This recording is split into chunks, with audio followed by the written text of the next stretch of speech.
যার করুণায়, যার দয়ায়, যার অপাকৃত কৃপায়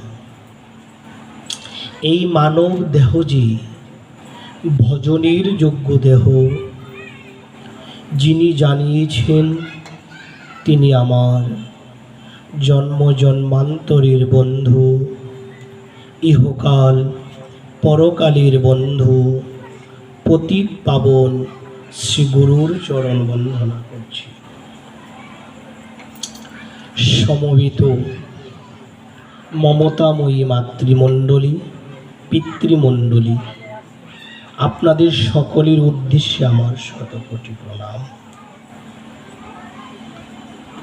ভগবান শ্রীকৃষ্ণ বলেছেন,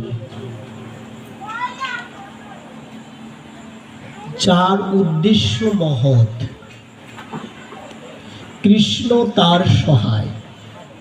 কথাটা ভালো করে বুঝতে হবে। উদ্দেশ্য যার মহৎ,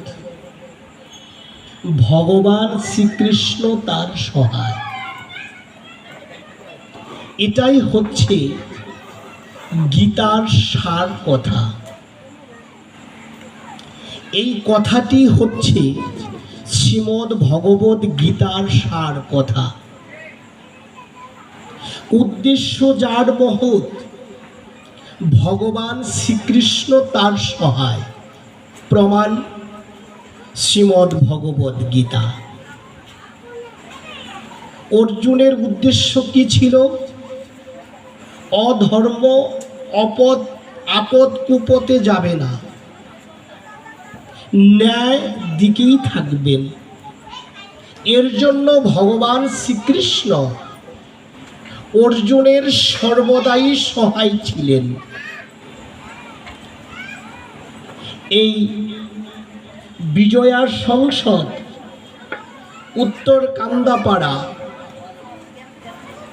আপনাদের আজকে যেই অনুষ্ঠানটি শুভ উদ্বোধন হতে যাচ্ছে, এটাও কিন্তু উদ্দেশ্য খুব মহৎ। আমাকে গুরুপদ দাদা, বিদ্যুৎ দা মোবাইলে ফোন করে বলল পাঠ করতে হবে। বেশ, করব। কোথায়? এই আমাদের বিজয়া সংসদে মা দুর্গা দেবীর মন্দিরে। বেশ, তারপর দেখা করতে আসলাম। দাদাদের চিন্তা চেতনা, তিনিদের যেই মনোভাব, আমি শ্রবণ করে মোহিত হয়ে গেলাম। ওই যে শ্রীমন মহাপ্রভু বলেছেন, পৃথিবীতে আছে যত নগর আদি গ্রাম, সর্বত্র প্রচার হবে মূর দেওয়া এই নাম। মহাপ্রভুর নির্দেশ। সেই মহাপ্রভুর নির্দেশ আজ আমরা এখানেও পেয়েছি। দেখবেন মহাপ্রভুর কৃপায়, দেবী দুর্গার কৃপায়, আমার শ্রীমন মহাপ্রভুর কৃপায় এই বিজয় সংসদে একদিন হরির নাম যজ্ঞ কীর্তন হবে। আজকে যে উদ্দেশ্য শুরু হয়েছে,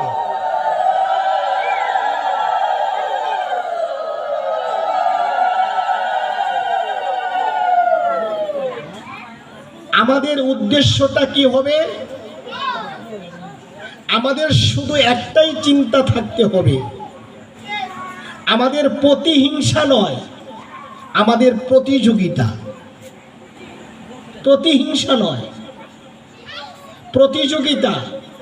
যে উনি আমার চেয়ে ভগবানের জন্য বেশি করছে, আমি তিনির চেয়ে বেশি করব। তিনি যদি 5 টাকা দেয়, আমি 10 টাকা দেব। তিনি যদি সপ্তাহে এসে মন্দির পরিষ্কার করেন, আমি করব না কেন? এই প্রতিযোগিতা থাকতে হবে। তবে আমাদের মন্দির, আমাদের প্রতিষ্ঠান খুব সুন্দর হবে। এটা যেন আমাদের সংকল্প হয়। আর এখানে হরির নাম হলে, এখানে সপ্তাহে ভগবত পাঠ হলে, এতে কিন্তু বিদ্যুৎদার গুরুপদ্দার কিছু হবে না।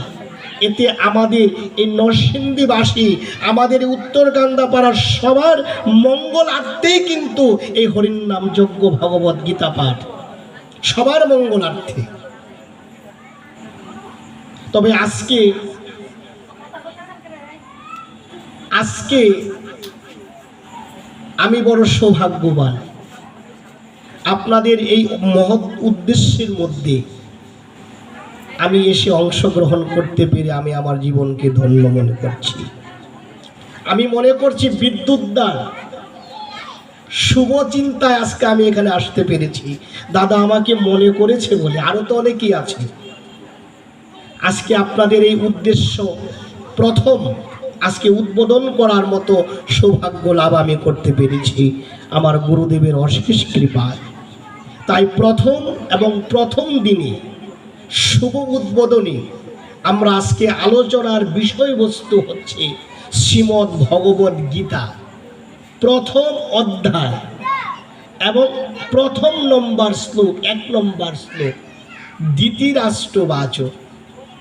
আমরা তো গীতার বিভিন্ন বিষয় নীলা শুনে থাকি, কিন্তু গীতার সূচনা শুনিনি। তাই আজকে আমাদের এই প্রথম অধ্যায় প্রথম নম্বর শ্লোক, ধৃতরাষ্ট্রবাচ। ধর্মক্ষেত্র কুরুক্ষেত্রে সমবেত যুযুৎসব মামকা পাণ্ডবাশ্চৈব কিম কুর্বুদ সঞ্জয়। হে সঞ্জয়, আমার পুত্র এবং পাণ্ডুর পুত্রগণ ধর্মক্ষেত্র, ভালো করে শুনে নেন, ধর্মক্ষেত্র কুরুক্ষেত্রে সমবেত হয়ে কি করছেন? হরি বল। ধর্মক্ষেত্র কুরুক্ষেত্রে সমবেত হয়ে কি করছে তুমি আমাকে বলো। এই শুরু হলো গীতা,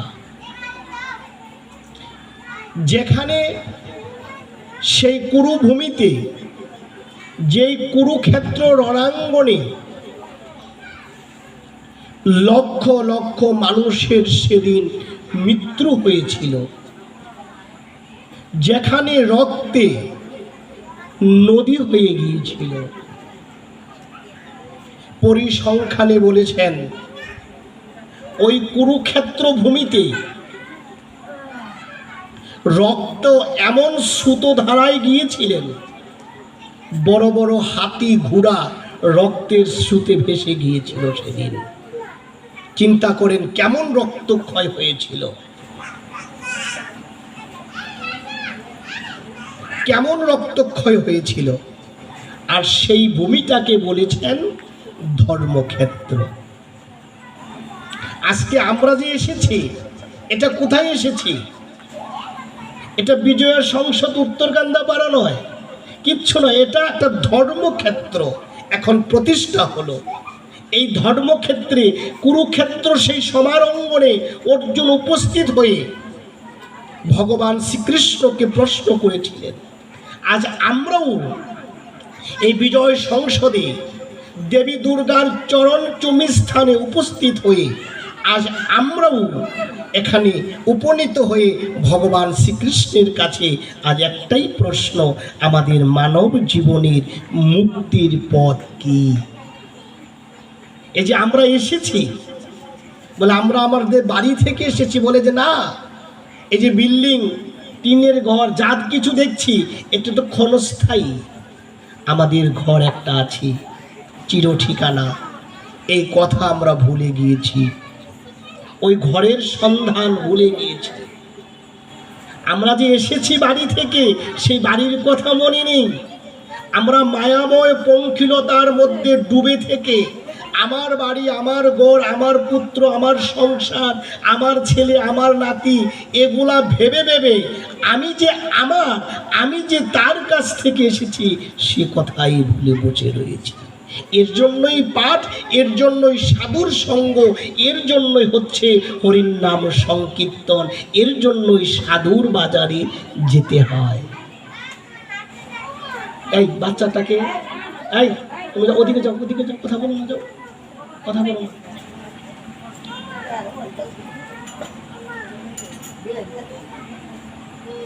কুরুক্ষেত্র সমারঙ্গনে উপস্থিত হলেন।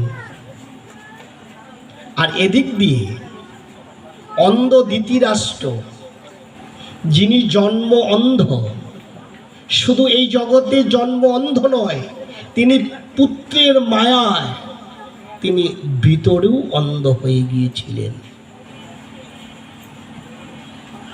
তিনি ভিতরেও অন্ধ হয়ে গিয়েছিলেন। ভগবান শ্রীকৃষ্ণ যখন সর্বশেষ সিদ্ধান্ত হলো যে যুদ্ধ হবেই,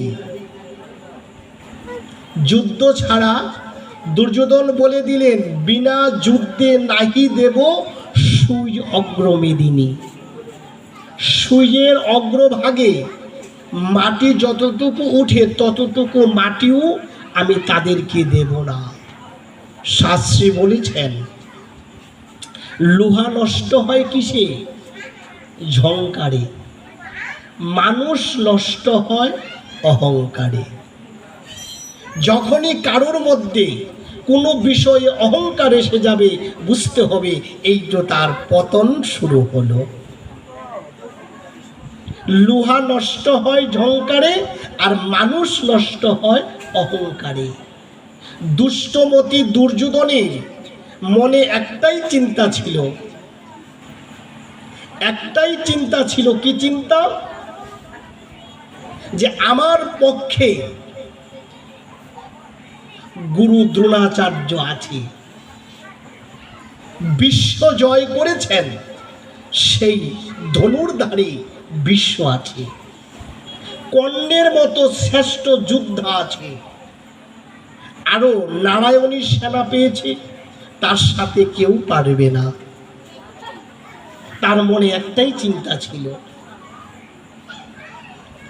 আমাদের নরসিংদী বিআরটিসি বাস স্ট্যান্ডের সাথে শ্রীগুরুর আশ্রম আছে, আপনারা জানেন। এই শ্রীগুরু আশ্রমের গুরুদেব তিনি বলেছিলেন, একটি সুন্দর বাণী দিয়েছেন, এক চাঁদ যদি সহায় থাকে, লক্ষ তারাও তার কিছু করতে পারবে না।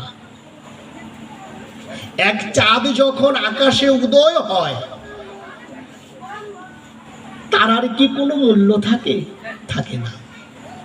ঠিক এক চাঁদ যার সহায় আছে, এক চাঁদকে অনাদির আদি প্রাণ গোবিন্দ ভগবান শ্রীকৃষ্ণ যার সহায় আছে, লক্ষ তারাও তার সাথে কিছু করতে পারবে না।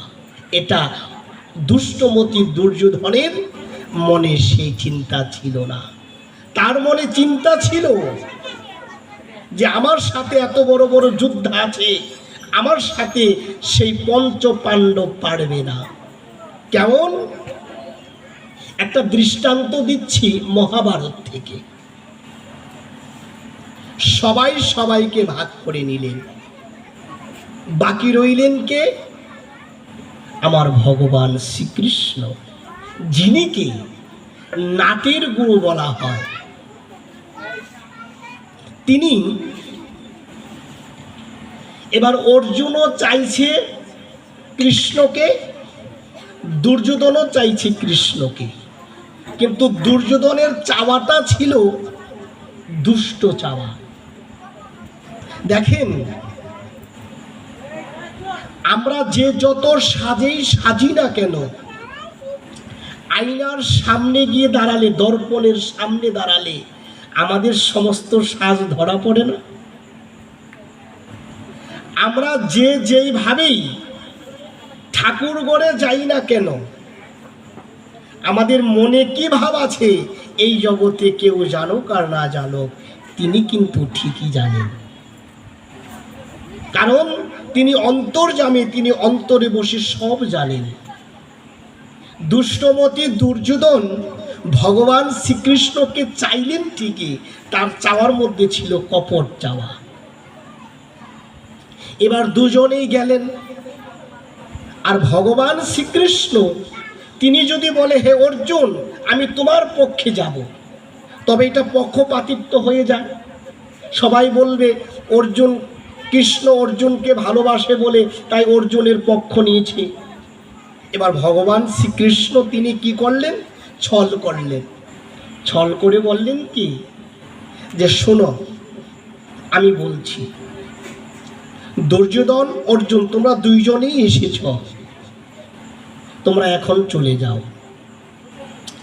আগামী কল্য সকালবেলা আমি ঘুম থেকে উঠে আমি যার মুখ দর্শন করব আমি তার সাথেই যাব। বেশ, তিনি তবে দোষে রইলেন না, তিনি নির্দোষী। বলে অমুকে মারা গিয়েছে কিভাবে? বলে স্ট্রোক করে। তিনি কিন্তু দোষে নেই। ভগবানকে দোষ দেওয়ার মতো ক্ষমতা কারো আছে? কারণ তিনি সর্বদোষের ঊর্ধ্বে।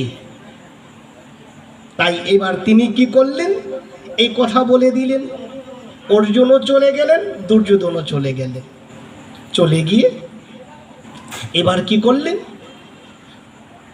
দুর্যোধন গিয়ে বাড়িতে রাজভোগ আহার করে রাজভোগে আছেন, আর অর্জুন সারাটি রাত্র ঘুমায়নি, চোখের জলে ভক্কবাস আসছে। বলে হে সখা, হে প্রাণ বল্লভ, হে সখা, আমি যে তোমাকে ছাড়া আর কাউকেই ভালোবাসি না। আমার সর্ববিপদে একমাত্র তুমিই ছিলে। যে যা বলো, যে যাকে নিয়ে আমার তাতে কোনো দুঃখ নেই, শুধু তোমার রাতুল চরণে আমার প্রার্থনা আমি যেন তোমাকেই পাই। আমি যুদ্ধে যদি হেরেও যাই তাতেও আমার দুঃখ নয়। অর্জুন সারাটি রাত্র চোখের জলে ভক্ক ভাসিয়ে শুধু ভগবানের চরণে প্রার্থনা করছে, হে সখা, যুদ্ধে হারি বা জিতি আমি যেন তোমাকেই পাই। এই ভেবে সারাটি রাত্র যাপন করলেন। আর দুষ্টমতি দুর্যোধন, সে বলছে ছলে হোক, বলে হোক, কলে হোক, কৌশলে হোক, আমি কৃষ্ণকে চাই। কেন চাই? তার মনে একটাই চিন্তা ছিল, ওই যে 18 অক্ষয়িনী নারায়ণী সেনা, এই যুগলি যদি কৃষ্ণকে পাগিয়ে আমার সাথে আনতে পারে, বা আমার সাথে আর কি পারবে, কারো সাধ্য নাই। এবার কি করলেন, সর্বপ্রথম সকালবেলা দুর্যোধন কৃষ্ণচন্দ্র যেই গৃহে শয়ন আছেন সেই শয়ন গৃহে দুর্যোধন গিয়ে উপস্থিত হলেন। উপস্থিত হয়ে চিন্তা করছেন, আমি রাজকুমার, রাজার ছেলে, আমি আগত রাজা হব, আমি কোথায় বসি? ওই ভগবান শ্রীকৃষ্ণ যে ঘুমিয়ে আছেন, তিনি ওই মাথার উপরের দিকে একটা চেয়ার দেওয়া আছে, ওই দিকে। এবার ও দুর্যোধন চিন্তা করছে, আমি তো রাজকুমার, আমি কি গোয়েন্দার হুতের ভাইয়ের কাছে গিয়ে বলবো? আমি কি পিছনে বসবো, ওই চেয়ারটায় বসবো। ওই চেয়ারটার মধ্যে বসে আছে। আর সারা রাত্র অর্জুন ভগবান শ্রীকৃষ্ণকে স্মরণ করতে করতে, চিন্তা করতে করতে তিনি চোখের জল ফেলতে ফেলতে হৃদয় মন্দিরে তাকে প্রতিষ্ঠা করে, হে সখা, আমি তোমাকে ছাড়া আর কাউকে চাই না, আমি যুদ্ধে হারি বা জিতি। তার মনে কিন্তু ওই 18 অক্ষয়িনী নারায়ণী সেনার কথা একবারও ভাবেনি, কারণ এক কৃষ্ণকে আমি চাই। এবার ঘরে এসে দেখলেন দুর্যোধন বসা। চেয়ারে তো দুর্যোধন বসে আছেন, অর্জুন বসবে কোথায়? আর তো বসার জায়গা নেই। অর্জুন কি করলেন, ভগবান শ্রীকৃষ্ণ যে শয়ন আছেন ওই তিনি চরণের পাশে বসে চোখ দিয়ে জল পড়ছে আর কৃষ্ণের চরণ ধুয়ে দিচ্ছে, চরণ ধুয়ে দিচ্ছে। এমতো অবস্থায় ও ভগবান শ্রীকৃষ্ণের নিদ্রা থেকে জাগ্রত হলো। ওমা, ঘুম থেকে উঠে আমি জেগে আমার কি মাথার উপরের দিকে কে আছে সেদিকে তাকাবো, না আমি সরাসরি তাকাবো? ভগবান শ্রীকৃষ্ণ চোখ মেলেই অর্জুনকে বসা দেখে। অর্জুন তুমি আসলে, দুর্যোধন আসেনি। যেই এই কথা বলেছে, দুর্যোধন তো দুষ্টমতি, ভালো বুদ্ধি নয়, ওই মাথার উপর থেকে দাঁড়িয়ে বলছে, বুঝতে পেরেছি তোমাদের আগেই বলা কথা ছিল যে অর্জুন তুমি এসে আমার চরণের পাশে বসবে, তোমাকে দেখে নেব। তখন কৃষ্ণচন্দ্র অন্তর্যামী, তিনি সব জানেন। তিনি কি আর ঘুমিয়ে থাকেন? তিনি ঘুমালে তো আর চলবে না, ভগবান তো সব দেখেন। এবার ভগবান শ্রীকৃষ্ণ বলে উঠলেন, দুর্যোধন, কে আগে এসেছে? আগে কে এসেছে? দুর্যোধন বলে উঠলেন, আমি এসেছি। তুমি এসেছ? তুমি এসে কোথায় বসলে? তোমার মনে ছিল আত্ম অহংকার, তুমি অহংকারের চূড়া নামাতে পারোনি। তুমি আত্ম অহংকারে রাজকুমার ভেবে নিজেকে তুমি সেই চেয়ারের মধ্যে বসেছ। এই বোকা, ঘুম থেকে জেগে কি কেউ মাথার উপরের দিকে তাকায়? আর অর্জুন আমার চরণের পাশে বসেছে, আমি তো ঘুম থেকে জেগে তাকেই দেখেছি। তখন যে এই কথা বলেছে, বলার সাথে সাথে, তবে কি তোমাকে পাবো না? তখন ভগবান শ্রীকৃষ্ণ বলল, অর্জুন, দুর্যোধন, তোমরা দুইজনেই শোনো, তোমরা দুইজনই শোনো। আমি কুরুক্ষেত্র যুদ্ধে অংশগ্রহণ করব, তবে আমার প্রতিজ্ঞা আছে, আমি নিরস্ত্র অবস্থায় আমি কোনো অস্ত্র ধরব না, আমি নিরস্ত্র অবস্থায় থাকব।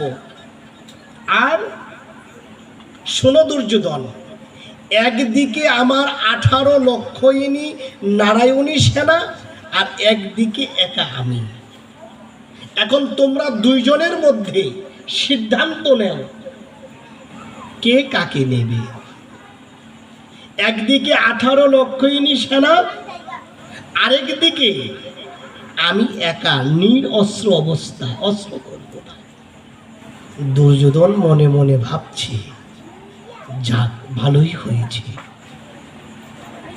হে গোয়ালের বেটা, বৃন্দাবনে ছিলে, গাবি চড়িয়েছিস, তোকে আমার দরকার নেই। আমার তো তোর হাতের ওই সুদর্শন চক্রটা আর নারায়ণীর সেনার প্রতি লক্ষ্য ছিল। এখন তুমি যেহেতু যুদ্ধ করবে না, তো তোমাকে নিয়ে তো আর যুদ্ধক্ষেত্রে ক্ষীর, ছানা, মাখন খাওয়ানোর দরকার নাই। আমি 18 লক্ষইনী নারায়ণী সেনাই চাই।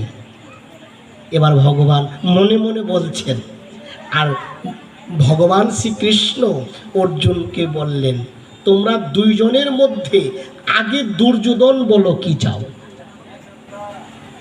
দুর্যোধন বলে উঠলেন, আমি তোমার 18 লক্ষইনী নারায়ণী সেনাই চাই। যেই এই কথা বলে উঠেছে, তখন বলল, বেশ, তুমি নিয়ে যাও। দুর্যোধন হাসতে হাসতে বললেন মনে মনে, অর্জুন যাও, আমি কলা নিয়ে গিয়েছি, তুমি এবার কলার বাকল গিয়ে সেবা করো। কিন্তু অর্জুন, দুর্যোধন বুঝতে পারেনি সে যে সবচেয়ে শ্রেষ্ঠ হারাটা হেরে গিয়েছেন। শ্রেষ্ঠ হারাটা হেরে গিয়েছেন সেদিনই, যেই চলে গিয়েছেন অর্জুন, সখা শ্রেষ্ঠ অর্জুন কি করলেন, যেই দুর্যোধন চলে গিয়েছে, চলে যাওয়ার পর ভগবান শ্রীকৃষ্ণের চরণ দুটি তার বক্ষে জড়িয়ে ধরে বলছে, সখা, আমার আর কোনো দুঃখ নেই, আমি যুদ্ধে হারি বা জিতি, আমার আর কোনো দুঃখ নেই। আমি যে তোমাকে পেয়েছি, এতে আমার সকল কিছু পাওয়া হয়ে গিয়েছে।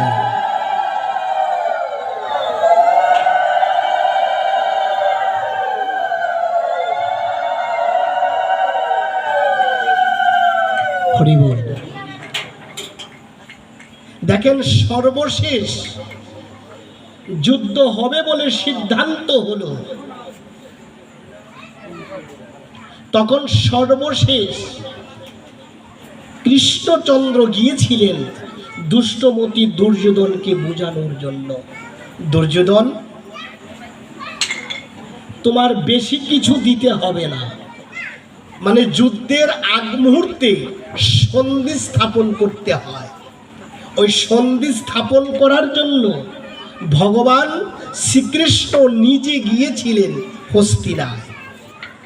গিয়ে অন্ধ ধৃতরাষ্ট্রকে বললেন, ধৃতরাষ্ট্র বললেন আমার কোনো ইচ্ছে নেই, যুদ্ধ হোক, কিন্তু আমার পুত্র দুর্যোধনকে আমি বুঝাতে পারছি না, তুমি একটু দুর্যোধনের সাথে কথা বলো। আর এদিক দিয়ে দুষ্টমতি দুর্যোধন কি করলেন, তার মনে মনে চিন্তা, কৃষ্ণ যদি আসে, এসে যদি সন্ধি স্থাপন করতে আসে, আমি কৃষ্ণকে বেঁধে রেখে দেব আত্মগোপন করে। কৃষ্ণচন্দ্র দুর্যোধনকে বুঝালেন। দুর্যোধন বলল, আমি বিনা যুদ্ধে সুই অগ্র ভাগে যে মেদিনী উঠে মাটি উঠে, সেই মাটিটুকু আমি দেব না। এই কথা বলে তাকে বিদায় করে দিলেন। মধ্যাহ্ন সময় বলল দুর্যোধন, কৃষ্ণ এসেছ, একটু সেবা করে যাও। মধ্যাহ্ন সময়ে চব্য চেষ্য লেজ্জ পেয় রাজভোগ, কৃষ্ণচন্দ্র তো সব জানে। তিনি অন্তর্মহলের সেবা করতে যাবেন, তাকে আটকিয়ে রেখে দেবেন। কৃষ্ণচন্দ্র বলল, আজ নয় আরেক দিন। অনেক চেষ্টা করল, কিন্তু কোনো প্রকারে পারলেন না। আর ভগবান শ্রীকৃষ্ণ তিনি কি করলেন, তিনি সেই কাঙ্গাল বিদুরের গৃহে গিয়ে উপস্থিত হলেন। ওমা, ভগবান শ্রীকৃষ্ণ অনাদির আদি প্রাণ গোবিন্দ, তিনি এই জগতের চব্য চেষ্য লেজ্জ পেয় উত্তম বস্তুর দিকে তাকায় না। ভক্তির দেওয়া অনুরাগ, ভক্তির দেওয়া ভক্তি, ভক্তির দেওয়া প্রেম, ভক্তির দেওয়া দুফুটু নয়নের জল ছাড়া তিনি আর কিছু গ্রহণ করে না। আমরা মনে করি আমরা সুন্দর মন্দির করে ভগবানকে রেখে দেব। আমরা ভগবানকে আমরা খাচ্ছি, আমরা কি করছি, একাদশীর পরের দিন পারণের দিন একটু ভোগ রন্ধন করে ভগবানকে দেই। মাসে 2 দিন আর 28 দিন ভগবান না খেয়ে আছেন। ওই চিনি বাতাসা একটু ফল দিলে দিলাম, না দিলে নাই, সে চিন্তা নেই। কারণ এটার পেছনে কারণ একটাই। কি কারণ? আমার হৃদয়ে ভক্তিও নেই, প্রেমও নেই। যদি ভক্তি প্রেম অনুরাগ থাকতো, আমি ভগবানকে না দিয়ে, ভগবানকে ভালো না বেশি, ভগবানের চরণে দুফুটো চোখের জল, পুষ্প তুলসী দিয়ে, অনুরাগ মাখা চন্দন দিয়ে তাকে আমরা ডাক দিতে পারতাম। আমাদের বড় অভাব। আপনি ছানা দিবেন, আপনি ছানা রসা করে দিবেন, উত্তম বস্ত্র নিবেদন করবেন, এগুলা ভগবান গ্রহণ করে না। ভগবান গ্রহণ করে ভক্তির দেওয়া অনুরাগ আর ভক্তি প্রেম, দুফুটো চোখের জল। যারা এই চোখের জল ফেলে তাকে না ডাকে, কখনো তিনি দেখা দেয় না, কখনো তিনি দেখা দেয় না। বলে কাঁদি তো, আমরা কখন কাঁদি? কীর্তনে গিয়ে কাঁদি, ঠাকুর ঘরে কাঁদি। কখন কাঁদি? যখন এই জগতের কোনো কিছু হারিয়ে যায়। যদি ছেলে হারিয়ে যায়, ছেলে হারানোর দুঃখে কাঁদি। যদি স্বামী হারিয়ে যায়, স্বামী যদি মারা যায়, হারিয়ে গিয়েছে, তখন আমরা সেই হারানো বেদনায় কাঁদি। আমরা এই জগতে যখন কোনো কিছু চাইতে যাই, ওই চাওয়াটা যদি না পাই, তখনই চোখে জল এসে যায়। আমরা তখনই কাঁদি। ছেলের ভালো রেজাল্টের জন্য ঠাকুর ঘরে গিয়ে ঠাকুরের সামনে কাঁদি। এই কাঁদা নয়, অনুরাগের কাঁদা। অনুরাগ দিয়ে, হে প্রভু, কবে তোমার সাথে দেখা হলো, ওই মাটি গর্বে মহাপদ্মে মহামন্ত্র সমশ্রিতা তন্মন্ত বিস্মিতাং যেন গর্ভবাসং পূর্ণ পূর্ণ। আমাদের প্রত্যেকটা মানুষের, প্রত্যেকটা জীবের ওই মাতৃ গর্ভে তার সাথে দেখা হয়েছিল। সে কথা আমরা ভুলে গিয়েছি, আর দেখা হয় না। কেন হয় না? কামনা বাসনা লোভ লালসার মুখে পড়ে আমরা তাকে হারিয়ে ফেলেছি, আমরা ভুলে গিয়েছি সেদিনের কথা। যার মধ্যে ভক্তি আছে, যার মধ্যে অনুরাগ আছে, যার মধ্যে প্রেম আছে, তাকেই তিনি দেখাতেন। আজ দুষ্টমতি দুর্যোধন কত উত্তম বস্তু আয়োজন করেছে, তার গৃহে গেলেন না, কাঙ্গাল বিদুরের গৃহে গিয়ে উপস্থিত হলেন। তিনি তো ডাকেনি, বলে আসো আজ আমার গৃহে, কারণ তিনি প্রতিদিন ডাকে, অনুরাগ দিয়ে ডাকে। ভগবান ভক্তির ভক্তি অনুরাগটাই দেখেন মা। এবার দেখেন কি হলো, সেই বিদুরের গৃহে গিয়ে উপস্থিত হলো। উপস্থিত হয়ে ডাকছে কি, বাড়িতে কি আছো গো? ও মা, মা, মা তুমি বাড়িতে আছো? দেখেন কাঙ্গাল বিদুরের স্ত্রীর পরিধানে তেমন ভালো বসন ছিলেন না, পাতা লতা দিয়ে লজ্জার জায়গাটা কোনো রকম ঢেকে রেখেছেন। কেমন দরিদ্র, ঘরে ঘুমালে আকাশ দেখা যায়, বৃষ্টির জল পড়ে। দরিদ্র বিদুর রাজকুশে থেকেও তিনি দারিদ্রতা গ্রহণ করেছেন, কারণ যিনি ঐশ্বর্যে আছেন, যিনি ভোগে আছেন, তিনি কখনো ভগবানের কৃপা লাভ করতে পারে না। দরিদ্র না হলে, কাঙ্গাল না হলে যে তাকে পাওয়া যায় না। এবার দেখেন কি অবস্থা, ডাকছে, কে আছো গো বাড়িতে? ডাক শুনছে, বের হতে পারছে না। কেন পারছে না? তার পরিধানে যে তেমন বসন নেই, কি করে বের হয়? এবার কি করলেন, যেই নাকি ডাক শুনে কি কেউ বের হচ্ছে না, এমন সময় ভগবান শ্রীকৃষ্ণ বলে উঠলেন, মা, ও মা, তুমি কি গৃহে নেই? যেই মা শব্দটি বিদুরের স্ত্রীর কানে গেলেন, ভগবানের ডাক, শ্রীকণ্ঠের ডাক, এই ডাক একবার শ্রবণ করলে এই জগতের কারো কোনো শব্দে তার কান যায় না, একমাত্র তার দিকেই ধাবিত হয়ে যায়। ভগবান শ্রীকৃষ্ণ যখনই মা বলে ডাক দিয়েছেন, ডাক দেওয়ার সাথে সাথে বিদুরের স্ত্রীর আর বাহ্যিক জ্ঞান নেই। বাহ্যিক জ্ঞান হারিয়ে বিদুরের স্ত্রী ঘরের দরজার সামনে এসে দাঁড়ালেন। দাঁড়ানোর সাথে সাথে ভগবান শ্রীকৃষ্ণ দেখতে পেলেন মায়ের এই অবস্থা। তার গায়ে ছিল, ভগবান শ্রীকৃষ্ণের গায়ে ছিল উত্তরীয় বসন। ওই বসনখানা খুলে যেই দিয়েছি, মা আবরণ দিয়ে সামনে এসে দাঁড়ালেন। সুস্বাগতম, সুস্বাগতম, এসো। আজ আমার বড় মহাভাগ্য, আমার বড় সৌভাগ্য, তুমি এসেছো হে বান্ধব, হে শেষের দিনের কাণ্ডারি, হে পরকালের বন্ধু। বিনা নিমন্ত্রণে তুমি এসেছ মধ্যাহ্ন সময়ে এই দরিদ্রের গৃহে, আমি তোমাকে কি সেবা দেব?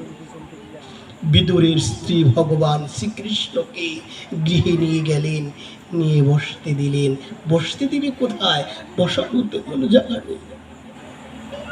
বিদুরের স্ত্রীর কোলে বসালেন, বসিয়ে বলছে, এসেছো, এসেছো বিনা নিমন্ত্রণে, বেশ, কি সেবা দেব? হঠাৎ চোখ গেলেন ঘরের এক ধারে গত কয়েকদিন আগে ঝড় তুফানে একটা কলা গাছ পড়ে গিয়েছিল। ওই কলা গাছের কলার ছড়িখানা কেটে ঘরে ছিল, চোখ গেলেন কলার দিকে। ভগবানের অপাকৃত কৃপায় সে কলার ছড়িখানা পেকে আছে, কলার ছড়িখানা পেকে আছে। বলছে, বাহ, তোমারই কি কৃপা। কলার ছড়িখানা সামনে এনে বিদুরের স্ত্রী একটা করে কলা খুলছেন, খুলে কলাটা ছুলছেন, ছুলে কলার ভিতরের অংশ যেটা আমরা খাই সেই অংশটা ফেলে দিচ্ছে, আর কলার বাকল ভগবানের হাতে দিচ্ছে। কি দিবেন ভগবানকে? চাম্পা কলা দেওয়া যায় না, সাগর কলা দেওয়া যায় না, এটা না সেইটা না, কত চিন্তা। ভগবানকে কি দিবেন দেখেন, ভগবান কি গ্রহণ করেন। বিদুরের স্ত্রী চোখে জল, মুখে হাসি, হাত দিয়ে কাজ করছে, কলাটা বাইরে ফেলে দিচ্ছে, আর কলার বাকলখানা ভগবান শ্রীকৃষ্ণের হাতে দিচ্ছে। আর ভগবান শ্রীকৃষ্ণ প্রেমানন্দে কলার বাকল সেবা করছে, কলার বাকল প্রেমানন্দে সেবা করছে, কলার বাকল সেবা করছে প্রেমানন্দে। এবার বিদুর গিয়েছে ভিক্ষা করতে, ভিক্ষা করে যা পাবে তা দিয়ে তো ভগবানের সেবা দেয়। বিদুর ভিক্ষায় আজ কিছু পেলেন না, রিক্ত হস্তে এসে বাড়িতে উপস্থিত হলেন। হয়ে দেখছি কি, বাড়ির উঠানের মধ্যে কলা পড়ে আছে, কলা পড়ে আছে। বিদুর দাঁড়িয়ে দাঁড়িয়ে চিন্তা করছে, ঘর থেকে কলা ফেলে দিচ্ছে, বাকল দিয়ে কি করছে। সেই নাকি বিদুর ঘরের বারান্দায় গেলেন, দেখতে পেলেন কে যেন তার স্ত্রীর কোলে বসে আছে। ঘরে ঢুকেই দেখেন অনাদির আদি প্রাণ গোবিন্দ, দ্বারকার রাজা ভগবান শ্রীকৃষ্ণ তার স্ত্রীর কোলে বসে আছে, আর তার স্ত্রী কলা খুলে কলার বাকল হাতে দিচ্ছে আর কলাগুলা ফেলে দিচ্ছে। আর ভগবান শ্রীকৃষ্ণ প্রেমানন্দে সেই কলার বাকল সেবা করছে। ভগবান শ্রীকৃষ্ণের হাতে গিয়ে ধরলেন, ধরেই বলছেন, হে কৃষ্ণ, হে অনাদির আদি প্রাণ গোবিন্দ, যিনি তোমাকে সেবা দিচ্ছে তিনি তো তোমাকে পাওয়ার, তিনি তোমাকে পেয়ে সমস্ত কিছু ভুলে গিয়ে তোমার সেবা দিচ্ছে। সে তো বুঝতে পারছে না কোনটা দিতে হবে আর কোনটা ফেলে দিতে হবে। তুমি যে সেবা করছো। তখন বিদুর, ভগবান শ্রীকৃষ্ণ বলছে, বিদুর তুমি কি বলতে চাচ্ছ? বলে, তুমি কলা ফেলে দিয়ে কলার বাকল যে সেবা করছো। ভগবান শ্রীকৃষ্ণ বলছে, আমি তো বাকল খাইনি, আমি যে অমৃত পান করছি। বৃন্দাবনে মা যশোমতী যে ক্ষীর স্বর্ণ নিয়ে আমাকে সেবা দিত, তার চেয়েও উত্তম দ্রব্য বস্তু আজ আমি এই গৃহে সেবা করছি, আজ আমি এই গৃহে সেবা করছি। বিদুর তুমি কি বলছো? শ্রী ভক্তবৃন্দ, তাই বারবার একটাই কথা বলছি, মা আপনারা মাতৃজাতি, নারী জাতি, আপনাদের হৃদয়ে যে প্রেম আছে, যে বাৎসল্য ভালোবাসা আছে, সেই বাৎসল্য ভালোবাসা দিয়ে একবার যদি গোপালকে সেবা দিতে পারেন, আমার গৌরকে সেবা দিতে পারেন, অনেক দূরে নয়, আপনার গৃহে, আপনার ঘরে এসে আপনার হাতেই তিনি সেবা করবেন। তিনি যে ভালোবাসার কাঙ্গাল, তিনি যে ভালোবাসার ঠাকুর, তিনি যে ভালোবাসার ভগবান, তিনি যে ভালোবাসা চায়, তিনি যে প্রেম চায়, তিনি দুটো চোখের জল চায়। কোন জল? অনুরাগের জল।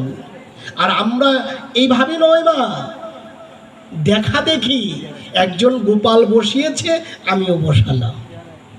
দেখা দেখি কয়দিন একবারে গোপাল বসিয়ে একবারে ভোরবেলা উঠটা গোপাল সেবা, মাসে কানি দিয়া একটু অবশ হয়ে খাই লয়ে গেছে না, একটু জিরায় কয় কালকার একটু দেরি করে দিন। এমন করতে করতে একবারে সেবা হই নাই। পরে বিকালবেলা একটু চিনি, সকালবেলা একটু চিনি যে দিয়া রাখছে ঠাউরে নে, ওই থালের মধ্যে ছোট্ট থাল, ছোট্ট গ্লাস তো কিনে আনছে, চিনি দিয়া রাখছে। ওই চিনি তেল্লা চুরায়, ফি ফ্রাই, উরুলায় খাইতে খাইতে একবারে বাড়ির মধ্যে লাগিয়ে গেছে না। এইভাবে নয়, আমরা বাড়িতে ভালো খাচ্ছি, আমাদের বাড়িতে বিশাল আয়োজন, কিন্তু ভগবানকে দেওয়ার জন্য এক পোয়া যে চিনি, নকুল দানা, বাতাসা কিনা রাখছি সিংহাসনের উপরে, এটার শেষ হয় না। দেয় তো একটু একটু কইয়া, বেশি দেয় না, পুরাই যেত গানা। আর নিজেরা খাইবালা এত নাকি? হরি বল। এরকম করলে হবে না। সবচেয়ে ছোট থাল গ্লাস যদি খোঁজা যায়, কোথায় পাওয়া যাবে? আমাদের সনাতন ধর্মে হিন্দু নরনারীদের বাড়িতে ঠাকুরের জন্য এমন গ্লাস, ঠিক না? এমন ছোট্ট গ্লাস, এমন ছোট্ট থালা। কারণ ভগবান তো বেশি খায় না, কম খায়। একবার ছোট ছোট পাওয়া যাবে। কেমন দৃষ্টান্ত দিলেন? বাড়িতে মেয়ের শ্বশুর শাশুড়ি এসেছে, বাড়িতে বিশাল আয়োজন, অনেক কিছু রান্না চলছে। এখন গড়ের কর্ত্রী, তিনি তো আর রান্নার কাজ সেরে না সেরে ঠাকুর ঘরে যেতে পারে না। তো ছোট্ট আরেকটা মেয়ে আছে, স্কুল থেকে এসেছে, এসে বলছে মা টিফিন এসেছি, আমাকে খাবার দাও। বললো তাড়াতাড়ি ঠাকুর সেবা দিয়ে আয়। ছোট্ট মেয়ে 5-6-এ পড়ে, সে ঠাকুর সেবার কি বুঝে? আমি পারতাম না, দিয়ে আয় নালে মাই দিলাম। মেয়ে গিয়ে স্নান টান করে শুকনো কাপড় টাপড় পরে ঠাকুর ঘরে গিয়া ওই কোনো রকম ফুল তুলসী দিছে, বুঝে না তো, দিমুন লাগবো দিয়েছি। মা ঠাকুরে দিব কি?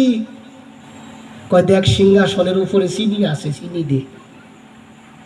বাড়িতে মেয়ের শ্বশুর শাশুড়ি এসেছে, রান্নার আয়োজন বুঝেন তো, বিরাট ব্যবস্থা, এত রান্না। ভগবান হাসে, বলে তোদের এত বড় ব্যবস্থা, আমার জন্য চিনি। ভগবান কৃপা করছে, ওইটা বলতেছে তোর লেগে চিনিও রাখতাম না, তগর ভাগ্যে চিনিও থাকবে না, নাকি? না সত্য কথা না মিথ্যা কথা? এখন বিআই বিআইনের ফিডা মিষ্টন্ন যা আছে ভালো করে সেবা হয়েছে। বেড়াইয়া চইলা গেছে, 7 দিন পরে ফোন দিছে মেয়ের শ্বশুর শাশুড়ি, ছেলের শ্বশুর শাশুড়ি রে, কি গো বিআইন কেমন আছেন? ওই শৈলা ভালো না, আপনারা গেছেন পরে ওই ধরছে। ওই কি হয়েছে? ওই জিব্বা শুগায় আনে, আত্মাউডি মাইরা আনে। ওই ডাক্তারের কাছে গেছিলেন? কয় হ। কয় ডায়াবেটিস বলে 42। হরে কৃষ্ণ। কয় ডায়াবেটিস 42। কয় সর্বনাশ। কোন কি? ভগবান কয় দেখ, আমারে দিছিলি চিনি, তগর ভাগ্যে চিনিও নাই। হরি বল যায়নি তাই। এগুলো হাসির কথা নয়, জ্ঞান দিয়ে চিন্তা করো। বাজারে যা ফল উঠবে, বাজারে ভালো সবজি উঠলে আগে রন্ধন করে ভগবানকে দাও, দিয়ে বলো প্রভু প্রতিদিন তো দিতে পারি না, তোমার কৃপা হয় না, তোমার যদি কৃপা হয় তুমি কৃপা করো, প্রতিদিন যেন তোমাকে নিবেদন করে প্রসাদ চরণামৃত পেয়ে জীবন ধারণ করতে পারে। ভগবানের কাছে সিলেন্ডার করো। হরি বল। পাঠে গেলে পাঠক ইস্কনের ভক্তরা গুরুদেব বলে প্রতিদিন ভোরবেলা উঠবে, উঠে মঙ্গল আরতি দিবে। কার্তিক মাসও 1 মাস দেয়। কত ভাড়া ভারী। কয়টা বাজে দিস? আমি 3:30টায় উঠছি কালকা। 1 মাসের লেগে ভাড়া ভারী। 1 মাস শেষ, কখনো ভাঙছত না। কয় না বৃহস্পতিবারে ভাঙতাম না, শনিবারে ভাঙতাম না। কোন বারে ভাঙবেন? কই বুধবারে। ভাঙ্গে আবার কেমনে? হরিবল ভাঙ্গালাম। হরিবল বিয়া না করলাম ফালাইছি না, কার্তিক মাসও খাই থাকতাম না। লইছে নিয়ম মাসে খাই থাকতাম না, কার্তিক মাসে পরে ফালাইস। আর কইতাছি এনে কত সিদ্দিন বিয়া বললে খাউন যায়। আমরা এত খাচ্ছি, তারপরেও খাবারের স্বাদ মিটে না। গুরুদেব বলছে ভোরবেলা উঠো। এই যে বিদুদা বসা আছে, আমি অখণ্ড মণ্ডলেশ্বরের সেই মন্দিরে গিয়েছিলাম। প্রতিদিন ভোরবেলা ধ্যান করতে হয়। সনাতন ধর্মে শ্রীমন মহাপ্রভুর নির্দেশে আর্য ঋষিরা সিদ্ধান্ত দিলেন প্রতিদিন ভোরবেলা উঠে তোমরা সূর্য, উঠন্ত সূর্য, উদয় সূর্যের রশ্মি যদি তোমার শরীরে লাগাতে পারো, তোমার শরীরে কোনোদিন ব্যাধি হবে না। আমরা করি না বলে মহাপ্রভু এবার এসে সিদ্ধান্ত দিলেন প্রতিদিন সূর্য উদয় হওয়ার 1.5 ঘন্টা আগে তুমি ঘুম থেকে উঠে স্নান করে মঙ্গল প্রদীপ ভগবানকে দর্শন করো, দিয়ে ভগবানের বদন দর্শন করো। কিন্তু গুরুদেব বলে ইস্কনের ভক্তরা কয় পাঠে গেলে হয়, কিন্তু আমরা উঠি না। কয় না গো, হারি না, এত সকালে ঘুমাতে উঠুন যায়। ভগবান কয় উঠবি উঠবি, আজকে উঠতি না, কালকা ঠিকই উঠবি। হরিবল। ভগবান কি করলেন? তখন ডায়াবেটিস বাবুরে ভাড়াইয়া দিছে। যেই ভাড়াইয়া দিছে, রাস্তা ডানে আরে কি হয়েছে? কইেন না, 400 দিন ধরা পড়ছে। তাই বলছে ঠেলার নাম বাবা। আগ থাকতে পারি ধরো, ববের হাটে সম্বল করো। আগের থেকেই সম্বল করো। আমরা করি না বলে ভগবান এই যে করুণা আইছে, করুণা কৃপা করে আসছে। কারণ কি? করুণা মানে কি? কৃপা নাকি? করুণা তো কৃপা করেছেন। কি কৃপা? এই যে এখন টিভিতে প্রতিদিন বলছে, প্রত্যেকটা চ্যানেলে, খবরে, মোবাইলে সর্বদাই বলছে বাহিরে গেলে ভালো করে হাত মুখ পা ধুন, ভালো করে হাত ধুন। এ তো নতুন কিছু নয়। আর্য ঋষিরা পূর্বেই সিদ্ধান্ত দিয়েছেন, পূর্ব থেকেই বলা আছে কি আপনারা বাহিরে গেলে বাহিরের কাপড়ে ঘরে যাবেন না। আমাদের মুনি ঋষিদের সিদ্ধান্ত ভালো করে পাক পবিত্র হয়ে থেকো, হাত মুখ বারবার ধৌত করো। আর সেই কথাটাই এখন আধুনিক বিজ্ঞানীরা ওই করোনার থেকে রক্ষা পাওয়ার জন্য বারবার হাত ধোয়ার কথা বলছেন। যারা নিত্য প্রসাদ বুঝি, যারা সাত্বিক আহার করে, যারা বৈষ্ণব খাতায় নাম দিয়েছেন, তাদের দেখবেন আত্মার মধ্যে গা হয়ে গেছে গা। কারণ কি? ওই যে প্রসাদে ধরলে হাত ধুইতে হয়, এখানে প্রসাদের ভাণ্ডটা রাখলে জায়গাটা পরিষ্কার করে নিতে হয়, মুক্ত করতে হয়। ভগবানের বস্ত্র ধরলে হাত ধুইতে হয়, বাইরে গেলে হাত মুখ ধুয়ে তারপর আবার শুদ্ধ কাপড় পরে মালা জপ করতে হয়। এই যে নিয়ম নিষ্ঠা, এ তো পূর্বেই বলা আছে। এখন আর নতুন করে কি? আমরা ভগবানের চরণের কাছ থেকে দূরে আছি বলেই ভগবান এবার করুণাকে পাঠিয়ে আমাদেরকে শিক্ষা দিচ্ছেন। তারপরও শিক্ষা হয় না।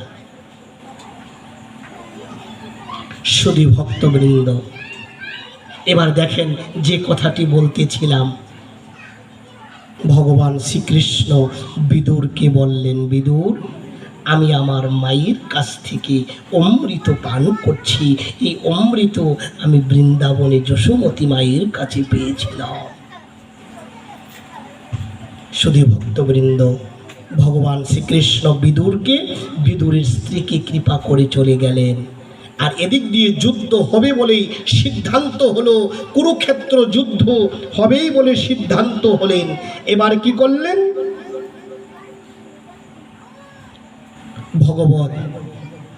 ভগবান শ্রীকৃষ্ণ অর্জুনের রথের সারথি হলেন। রথের সারথি হয়ে তিনি তার রথকে নিয়ে গেলেন কোথায়? সেই কুরুক্ষেত্র সমারঙ্গনে। আর কুরুক্ষেত্র সমারঙ্গনে দাঁড়িয়ে ভগবান শ্রীকৃষ্ণকে অর্জুন বললেন, সখা, আমি কাদের সাথে যুদ্ধ করতে এসেছি, কারা আমাকে মারতে এসেছে, তুমি আমার রথখানা তুমি তাদের সামনে নিয়ে যাও। হরি বল, তাদের সামনে নিয়ে যাও, আমি দেখতে চাই কারা আমাকে মারতে এসেছে। এবার কি করলেন ভগবান শ্রীকৃষ্ণ? তিনি তো নাটের গুরু, দেখেন কি সাজা সেজেছেন। তিনি ভক্তের রথের সারথি হয়েছেন, তিনি তার দাস হয়েছেন।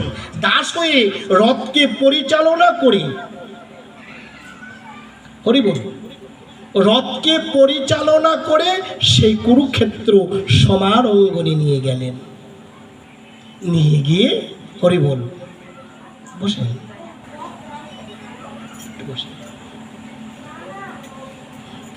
রথকে নিয়ে গেলেন।